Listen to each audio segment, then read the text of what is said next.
టీవీలు బంద్ చేయరు, లేకపోతే పిల్లలు చెడిపోతారు. ఆ బూతులు ఏంది? మనకు రావా తిట్లు? మాకు రావా? కానీ ఇట్లా మాట్లాడచ్చా ఒక ముఖ్యమంత్రి? కేసీఆర్ను తిట్టుడు తప్ప ఈ రెండేళ్లలో ఒక్కసారి ఆయన పేరు తీసిండా? మరి ఎందుకు తిడుతున్నావు కేసీఆర్ను? నీకు పాలన చేత కాకపోతే వెనకటికేవడో ముఖం బాగాలేకపోతే అద్దంబల కొట్టిండట. నీ ముఖం బాగాలేక అద్దంబల కొడితే ఏమవుతుంది? గట్లే ఉన్నది. ఇప్పుడు నీకు పాలన వస్తలేదు, రాష్ట్రం నడుపుడు వస్తలేదు, కేసీఆర్ని తిట్టుడు మాత్రం వస్తుంది.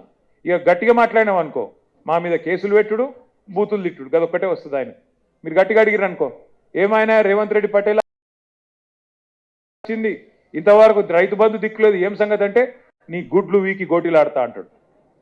ఏమైనా మరి మహిళలకు 2,500,000 ఇస్తాన్నావు, ఇంక ఇయ్యపోతే 100 రోజులు ఇస్తాన్నావు, ఏమాయ ఆడవాయ అంటే నీ పేగులు తీసి మెడలు వేసుకుంటా అంటాడు. ఇక గిట్లా మాట్లాడతాడు. ఇంక గట్టిగా అన్నావు అనుకో, నీ లాగులని తొండలు ఇచ్చి పెడతా అంటాడు. ఈ లాగుల తొండలేందో వీని బొందవి ఏం అర్థమైతే లేదు మాకు. ఎవరి చేతిలో పడ్డది తెలంగాణ ఆగమైపోయిందని చెప్పి బాధ అవుతున్నది. ఇవాళ మా కొట్లాట కానీ మా ఆరాటం కానీ మా కోసం కాదు. నేను సబితక్క మేమందరం పదవులు చూసినాం, మంత్రులైన మీ దయతోని మీ ప్రేమతోని 20-25 ఏళ్ళకెళ్ళి రాజకీయాల్లో ఉన్నాం. ఒకప్పుడు ఇందిరారెడ్డి గారు, తర్వాత సబితక్క, ఇవాళ తమ్ముడు కార్తీక్, ఆ కుటుంబం వాళ్ళు పాపం సేవ చేస్తున్నారు. వాళ్ళకి కొత్తగా పదవులు చూసేది ఏం లేదు. మంత్రులైనారు, చాలా హోంమంత్రి అయింది అక్క, మొట్టమొదటి మహిళా హోంమంత్రి బహుశా భారతదేశంలోనే. అంత పెద్ద పెద్ద పదవులు కూడా అక్క చేసింది. మాకేం కొత్తగా ఏమీ అవసరం లేదు.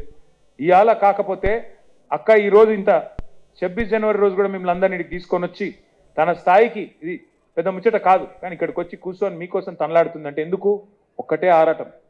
ఏ తెలంగాణనైతే మోసపోయిందో, ఏ తెలంగాణ ఆడబిడ్డలైతే మోసపోయినరో, ఏ తెలంగాణ ఆడబిడ్డలైతే ఇవాళ ఈ కాంగ్రెస్ చేతులు ఆగమైనరో వాళ్ళను మళ్ళా బాగా చేయాలంటే కేసీఆర్ను తెచ్చుకోవాలి, కేసీఆర్ గారిని ఖచ్చితంగా మళ్ళీ గెలిపించుకోవాలన్నదే ఆలోచన తప్ప వేరేది కాదు. కేసీఆర్ గారు మీకు చెప్పని పనులు చేసిండు.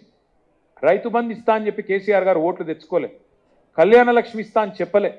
కేసీఆర్ కిట్టు యాదికున్నదా? కేసీఆర్ కిట్టు ఇంటికాడ బండెక్కించుకొని ప్రభుత్వ దవాఖానకు తీసుకుపోయి అక్కడ గర్భవతి ప్రసవం అయిపోయినాక మళ్ళీ ఇంటికాడ దించిపోదురు.